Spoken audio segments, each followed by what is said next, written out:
ब्रह्मांड के एक बहुत ही अंधेरे और डरावने कोने से इस कहानी की शुरुआत होती है। यहाँ चारों तरफ बस सन्नाटा है और बड़े बड़े पत्थर हवा में तैर रहे हैं। इसी अंधेरे के बीच एक अजीब सा जीव खड़ा है जिसे इद अदर कहा जाता है। वह किसी बहुत बड़ी और रहस्यमयी शक्ति का गुलाम है। वह जीव लोकी के सामने आता है। लोकी जो थॉर का भाई है और अपने भाई से पिछली बार हारने के बाद अब नफरत से भरा हुआ है। वह जीव लोकी को एक सोने की जादुई छड़ी देता है जिसके बीच में एक चमकता हुआ नीला पत्थर लगा है। वह लोकी से कहता है कि यह छड़ी उसे वो ताकत देगी जिससे वह इंसानों के दिमाग को अपना गुलाम बना सकेगा। लोकी को बस एक काम करना है, उसे धरती पर जाकर टेसरैक्ट नाम का एक नीला जादुई क्यूब चुरा कर लाना है। लोकी मुस्कुराता है क्योंकि उसे अब अपनी हार का बदला लेने का मौका मिल गया है। अब सीन सीधा धरती पर आता है। रात का समय है और रेगिस्तान के बीचों बीच नासा का एक बहुत बड़ा अंडरग्राउंड बेस है। यहाँ शील्ड नाम की एजेंसी एक सीक्रेट मिशन पर काम कर रही है। अचानक बेस के अंदर खलबली मच जाती है। तभी निक फ्यूरी जो शील्ड के बॉस हैं वहाँ अपने हेलीकॉप्टर से पहुँचते हैं। उन्हें बताया जाता है कि टेसरैक्ट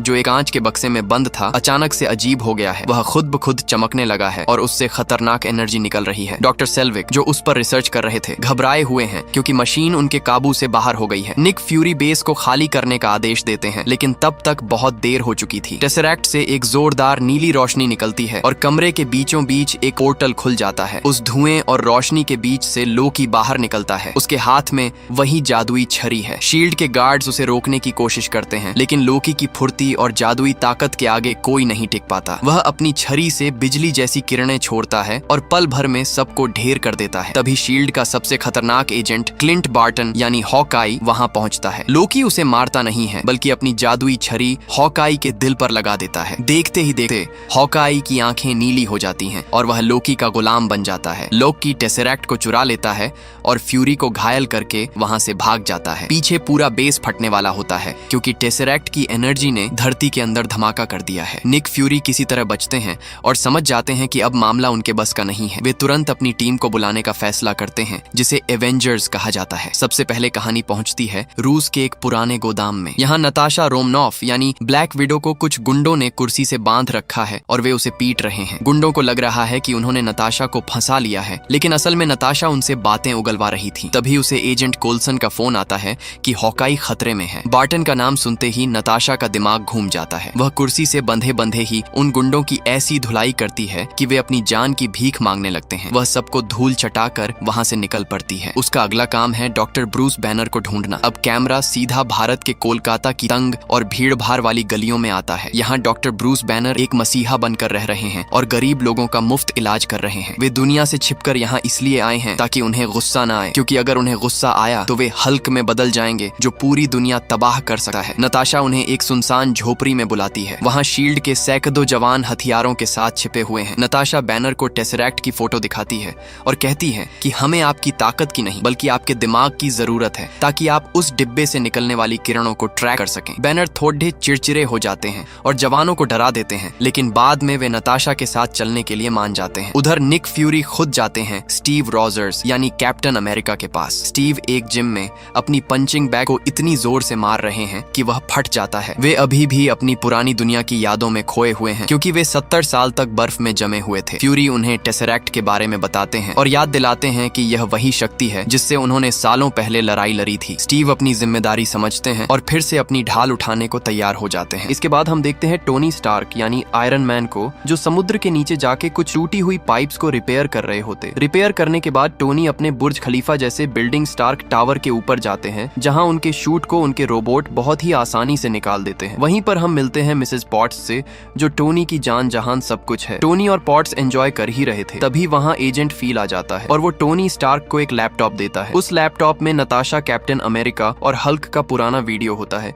इसका मतलब साफ साफ था कि निक फ्यूरी के अवेंजर्स टीम यही है। जब टोनी स्टार्क को पता चलता है टेसरैक्ट चोरी हो चुका है तो उनका जीनियस दिमाग उसे सुलझाने के लिए उतावला हो जाता है। अब ये सारे अनोखे लोग एक साथ आने वाले हैं लेकिन क्या ये एक दूसरे के साथ मिलकर काम कर पाएंगे क्योंकि लोकी की चालें बहुत खतरनाक हैं। अब कहानी आगे बढ़ती है और हम देखते हैं शील्ड का वो विशाल उड़ता हुआ मुख्यालय जिसे हेली कैरियर कहा जाता है। यह एक ऐसा समुद्री जहाज है जो समुद्र की लहरों से ऊपर उठकर बादलों के बीच गायब हो सकता है। कैप्टन अमेरिका और ब्रूस बैनर पहली बार यहाँ एक दूसरे से मिलते हैं। स्टीव के लिए यह सब जादू जैसा है जबकि बैनर थोड़े घबराए हुए हैं क्योंकि उन्हें डर है कि कहीं उनके अंदर का हल्क बाहर न आ जाए। निक फ्यूरी उन सबको समझाते हैं कि लोकी कोई साधारण चोर नहीं है, वह एक एक देवता है और उसके पास असीमित शक्तियां हैं। नताशा, ब्लैक विडो भी वहाँ मौजूद है और वे सब मिलकर लोकी की लोकेशन ट्रैक करने की कोशिश करते हैं। लोकी को दुनिया की नजरों में आना पसंद है, इसलिए वह खुद को छिपाने के बजाय जर्मनी के स्टटगार्ट शहर में एक बहुत बड़े प्रोग्राम के बीच में प्रकट होता है। लोकी वहाँ एक म्यूजियम में घुसता है जहाँ बहुत अमीर लोग पार्टी कर रहे होते हैं। उसका मकसद है एक खास तरह की दुर्लभ धातु इरिडियम चुराना, जो टेसेरैक्ट की ऊर्जा को काबू करने के लिए जरूरी है। लोकी वहाँ पहुँचते ही तबाही मचा देता है। वह एक आदमी को पकड़कर उसकी आंख का स्कैन लेता है ताकि तिजोरी खोली जा सके। म्यूजियम के बाहर भगदड़ मच जाती है। लोकी अपनी जादुई छड़ी से सबको डराता है और चिल्लाकर कहता है, झुक जाओ मेरे सामने, तुम इंसान इसी के लायक हो, तुम्हें आजादी नहीं बल्कि गुलामी पसंद है। डरे हुए लोग घुटनों पर बैठ जाते हैं, लेकिन तभी एक बूढ़ा आदमी खड़ा होता है और कहता है, मैं तेरे जैसे सनकी के सामने नहीं झुकूंगा। लोकी उसे मारने के लिए अपनी छड़ी उठाता है और उस बूढ़े पर हमला कर देता है। तभी उसी पल कैप्टन अमेरिका की एंट्री होती है। स्टीव रॉजर्स अपने नीले सूट और ढाल के साथ लोकी के सामने खड़ा हो जाते हैं और कहते हैं, पिछली बार जब मैं जर्मनी आया था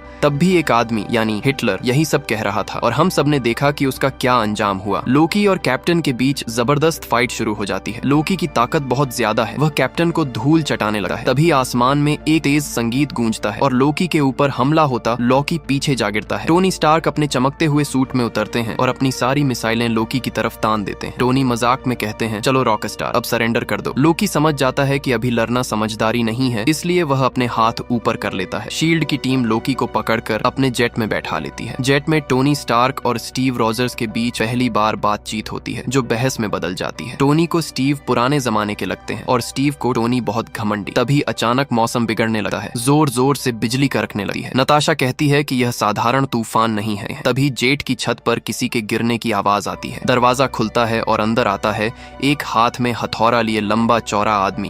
थॉर बिना कुछ बोले लोकी को उठाता है और जेट से बाहर कूद जाता है। कैप्टन और आयरन मैन हैरान रह जाते हैं। टोनी अपना मास्क पहनता है और कहता है कि वह उस हथौड़े वाले से अपना कैदी वापस लेकर आएगा। टोनी और थॉर के बीच एक घने जंगल में भीषण लड़ाई शुरू हो जाती है। आयरन मैन की लेजर और थॉर की बिजली जब आपस में टकराती है तो पूरा जंगल थर्रा उठता है। थॉर अपने हथौड़े मिजोलनिर से टोनी के सूट को लगभग कुचल देता है, लेकिन टोनी का सूट बिजली को सोखकर और भी पावरफुल हो जाता है। तभी कैप्टन अमेरिका बीच में आते हैं और दोनों को रुकने के लिए बोलते हैं, लेकिन थॉर उन पे हमला कर देता है। तभी कैप्टन अपनी ढाल से थॉर के मिजोलनिर का वार रोकते हैं। तब वहाँ एक बहुत खतरनाक धमाका होता है और सब दूर जाकर गिरते हैं। कैप्टन उन्हें समझाते हैं कि वे एक ही टीम में हैं और उनका दुश्मन लोकी है। थॉर मान जाता है और वे सब लोकी को वापस हेलिकैरियर ले आते हैं। हेलिकैरियर पर लोकी को एक खास कांच के पिंजरे में बंद कर दिया जाता है, जिसे असल में हल्क को रोकने के लिए बनाया गया था। निक फ्यूरी लोकी को चेतावनी देते हैं कि अगर उसने भागने की कोशिश की तो वह 30,000 फीट की ऊंचाई से नीचे गिरेगा। लेकिन लोकी पिंजरे के अंदर भी मुस्कुरा रहा है। उसे पता है कि उसकी चाल काम कर रही है। वह जानबूझकर उनके हाथ लगा है ताकि वह इन सबको अंदर से खत्म कर सके। इधर लैब में टोनी, कैप्टन और बैनर के बीच बहस होने लगी है। कैप्टन को शक होता है कि निक फ्यूरी उनसे कुछ छिपा रहे हैं। टोनी शील्ड के कंप्यूटर हैक कर लेता है और उन्हें पता चलता है कि शील्ड टेसरैक्ट का इस्तेमाल परमाणु हथियार बनाने के लिए करना चाहती थी। पूरी टीम आपस में बहस करने लगती है। टोनी, कैप्टन, थॉर और फ्यूरी एक दूसरे पर चिल्ला रहे होते हैं। वे इतने उलझ जाते हैं कि उन्हें पता ही नहीं चलता कि लोकी का असली प्लान शुरू हो चुका है। लोकी के गुलाम बन चुके हॉकाई ने हेलिकैरियर को ढूंढ लिया है और वह उस पर हमला करने वाला है। जैसे ही बहस अपने चरम पर पहुंचती है, हेलिकैरियर के एक इंजन पर बहुत बड़ा धमाका होता है। पूरा जहाज एक तरफ झुक जाता है और तबाही शुरू हो जाती है। लेकिन सबसे बुरा होना अभी बाकी था। धमाके के झटके और गुस्से की वजह से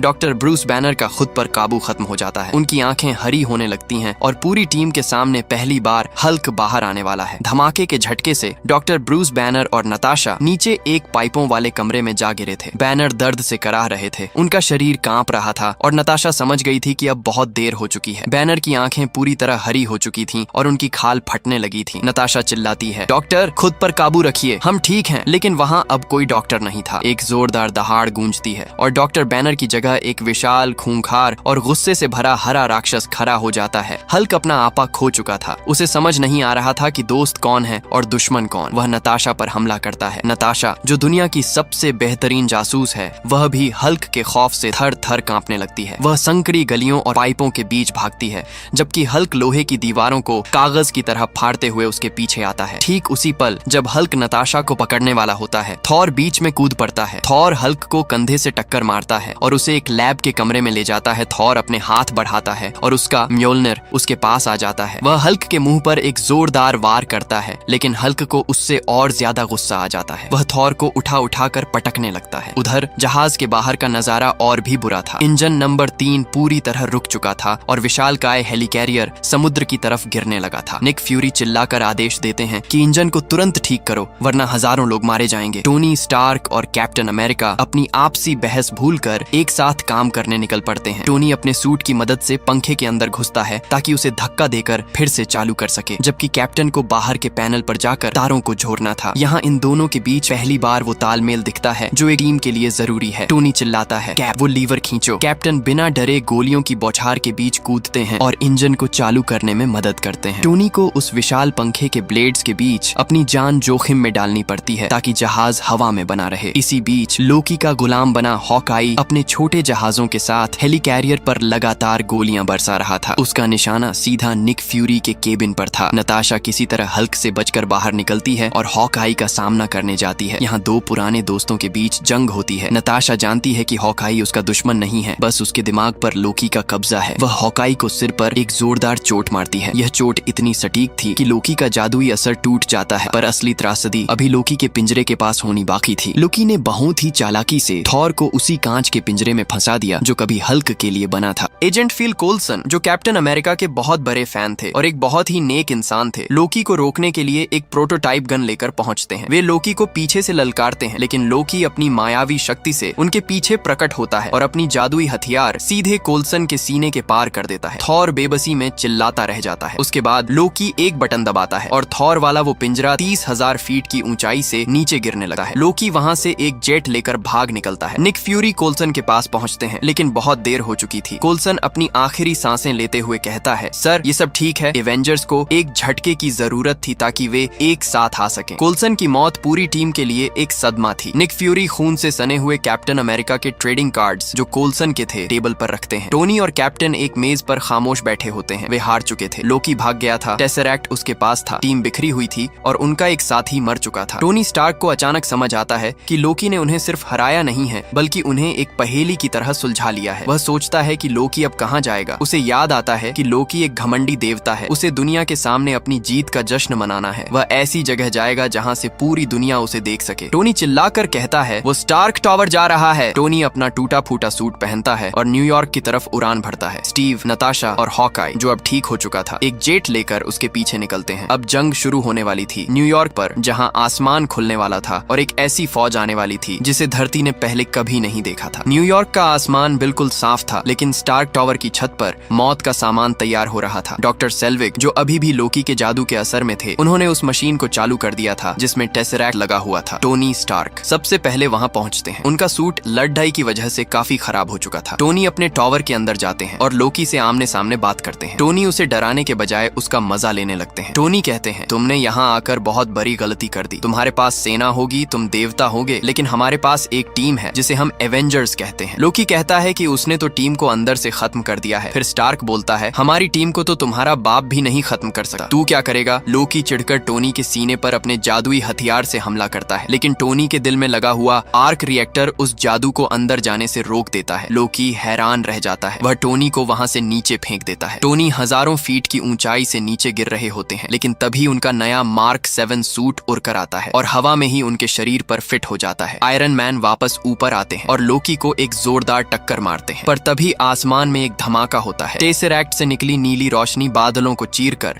अंतरिक्ष में एक बहुत बड़ा पोर्टल खोल देती है और उस पोर्टल से बाहर निकलती है चिटौरी सेना। हजारों भयानक एलियंस अपने उड़ते हुए वाहनों के साथ न्यूयॉर्क पर हमला कर देते हैं। न्यूयॉर्क की सड़कों और गलियों में भगदड़ मच जाती है। चारों तरफ धमाके होने लगते हैं। एलियंस लोगों पर अंधाधुंध गोलियां चला रहे होते हैं। तभी कैप्टन अमेरिका, नताशा और हॉकाई अपने जेट के साथ वहां पहुंचते हैं। लोकी अपने एक वार से उनके जेट को नीचे गिरा देता है। अब ये तीनों सड़कों पर आ चुके हैं। कैप्टन अमेरिका तुरंत कमान संभालते हैं। वे पुलिस वालों को ऑर्डर देते हैं कि लोगों को सुरक्षित बाहर निकालो और घेराबंदी करो। नताशा और हॉकाई अपने छोटे हथियारों से उन एलियंस का मुकाबला करना शुरू करते हैं। ऊपर आसमान में आयरन मैन अकेले हजारों हमलावरों को रोकने की कोशिश कर रहे होते हैं। थॉर सीधा स्टार्क टावर की छत पर उतरते हैं। थॉर चिल्लाते हैं, लोकी इसे बंद करो, लेकिन लोकी अब पागल हो चुका था। वह कहता है, अब बहुत देर हो चुकी है, अब सिर्फ तबाही होगी। थॉर और लोकी के बीच टावर की छत पर जबरदस्त हाथापाई होती है। लोकी अपनी छोटी छुरी से थॉर को जख्मी कर देता है और वहां से अपने एक उड़ते हुए वाहन पर बैठकर भाग निकलता है। तभी पोर्टल से कुछ ऐसा बाहर आता है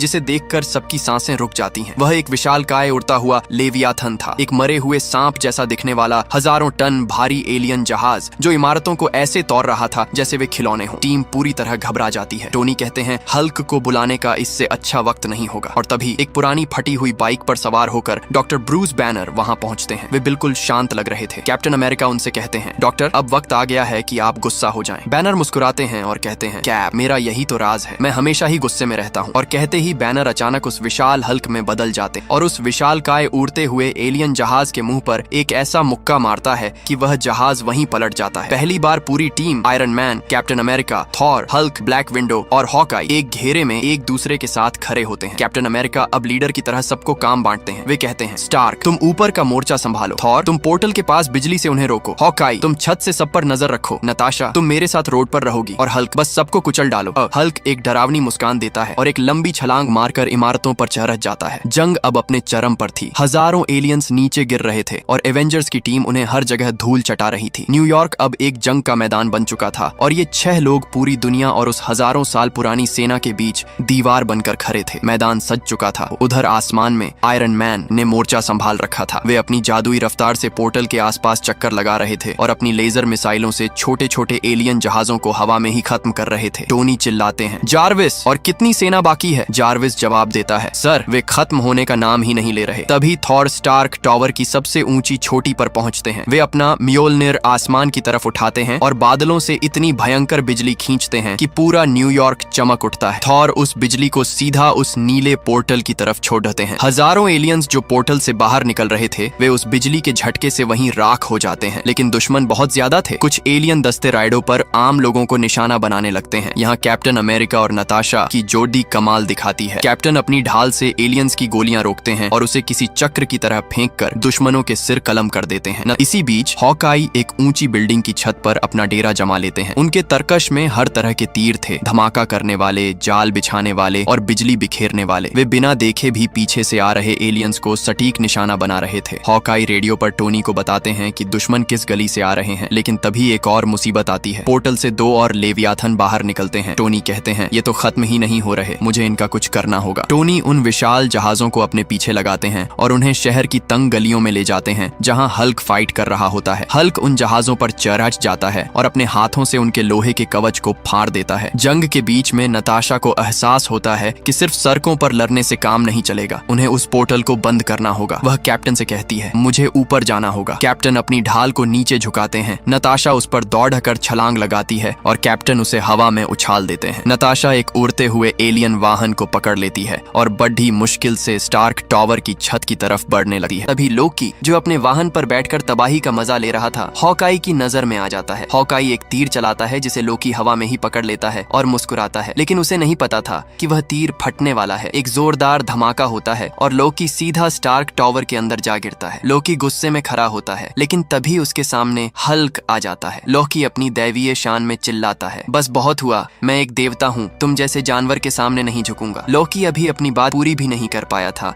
कि हल्क उसका पैर पकड़ता है और एक तरफ से दूसरी तरफ जमीन पर इतनी जोर जोर से पटकता है जैसे कोई बच्चा अपना खिलौना पटक रहा हो। लोकी की हालत खराब हो जाती है। वह गड्ढे में पराबस कराह रहा होता है। हल्क जाते जाते कहता है, डरपोक देवता। इधर नताशा छत पर पहुंच जाती है जहां डॉक्टर सेल्विक का जादू अब टूट चुका था। सेल्विक बताते हैं कि लोकी की उस जादुई हथियार में ही वो ताकत है जो इस पोर्टल को बंद कर सकती है। नताशा उस हथियार को उठाती है और उसे पोर्टल की एनर्जी बीम के पास ले जाती है। लेकिन तभी निक फ्यूरी के पास एक बुरी खबर आती है। सरकार के नेताओं ने फैसला किया है कि न्यूयॉर्क को बचाने के लिए उस पर एक न्यूक्लियर मिसाइल छोड़ी जाए। निक फ्यूरी चिल्लाते हैं, यह पागलपन है, मेरे लोग वहाँ लड़ रहे हैं। लेकिन उनकी कोई नहीं सुनता। एक जेट से परमाणु मिसाइल न्यूयॉर्क की तरफ छोड़ दी जाती है। टोनी स्टार्क को इसका पता चलता है। वे जानते हैं कि अगर यह मिसाइल शहर से टकराई तो लाखों लोग मर जाएंगे। आयरन मैन कहते हैं, मैं इसे मोड़ सकता हूँ। वे अपनी पूरी ताकत लगाकर उस मिसाइल को पकड़ लेते हैं। जार्विस कहता है, सर आपके सूट की पावर खत्म हो रही है, वापस आने की गारंटी नहीं है। टोनी बिना डरे उस मिसाइल को अपने कंधों पर उठाते हैं और सीधा उस नीले पोर्टल के अंदर घुस जाते हैं। पूरी दुनिया और टीम नीचे से देख रही होती है, लेकिन पोर्टल के अंदर अब क्या हो रहा था ये किसी को नहीं पता था। टोनी एक ऐसी दुनिया में थे जहाँ हजारों एलियन जहाज और उनका मुख्य अड्डा था। उसके बाद आयरन मैन उस मिसाइल को छोड़ते हैं और वह सीधा एलियंस के बेस से जा टकराती है। एक बहुत खतरनाक धमाका होता है और पूरी एलियन सेना वहीं खत्म जाती है और सारे एलियंस मरने लगते हैं। लेकिन आयरन मैन का सूट बंद हो जाता है और वे अंतरिक्ष के उस काले सन्नाटे में बेहोश होकर नीचे गिरने लगते हैं। नताशा छत पर थी और लोकी की हथियार लेकर इंतजार कर रही थी कि कब आयरन मैन बाहर आए ताकि वह पोर्टल को बंद कर सके। कैप्टन अमेरिका, थॉर और बाकी सबकी सांसें रुकी हुई थी। कैप्टन अमेरिका रेडियो पर चिल्लाते हैं, नताशा अब और इंतजार नहीं कर सकते, इसे बंद करो। नताशा भारी मन से लोकी की हथियार को मशीन के अंदर डालती है। नीली रोशनी का वो खंभा गायब हो जाता है और पोर्टल धीरे धीरे छोटा होने लगता है। ठीक उसी पल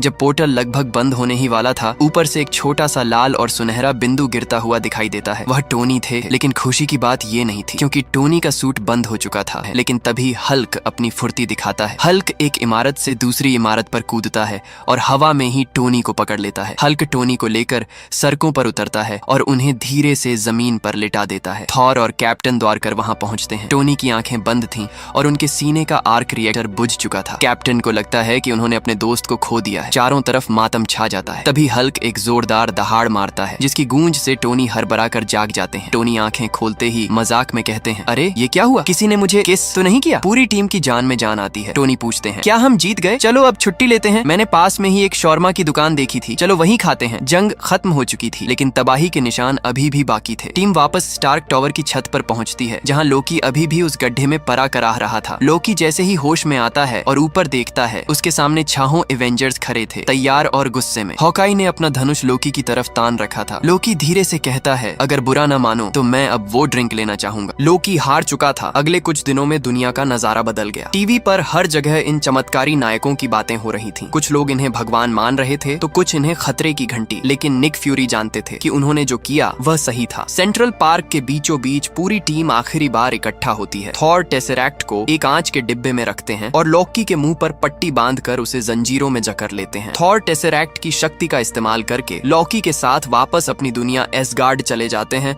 ताकि लोकी को वहां सज्जा मिल सके। बाकी टीम भी अपने अपने रास्तों पर निकल जाती है। टोनी स्टार्क और ब्रूस बैनर टोनी की शानदार कार में बैठकर निकल जाते हैं। दो जीनियस दिमाग अब साथ काम करने वाले थे। नताशा और हॉकाई अपनी अगली ड्यूटी पर चले जाते हैं और कैप्टन अमेरिका अपनी पुरानी बाइक उठाकर नई दुनिया को समझने निकल जाता है। निक फ्यूरी से उनकी बॉस मारिया हिल पूछती है, सर वे अब कहाँ हैं? फ्यूरी जवाब देते हैं, वे अपनी अपनी जगह पर हैं, लेकिन जब भी हमें उनकी जरूरत होगी वे वापस आएंगे। कहानी यहाँ खत्म नहीं होती। फिल्म के क्रेडिट्स के बीच में एक और सीन आता है। हमें फिर से वही अंधेरा कोना दिखता है और द अदर अपने आका को रिपोर्ट दे रहा है। वह कहता है, इंसानों से लड़ना मौत को न्योता देना है। तभी वह आका धीरे से मुड़ता है और मुस्कुराता है। यह थैनोस था। मार्वल की आने वाली बड़ी तबाही का असली चेहरा पहली बार दुनिया के सामने आता है। दोस्तों कमेंट में बताना आपको डीसी की मूवी पसंद है या मार्वल का। तब तक के लिए बाय बाय, टेक केयर, मिलते हैं अगले वीडियो में।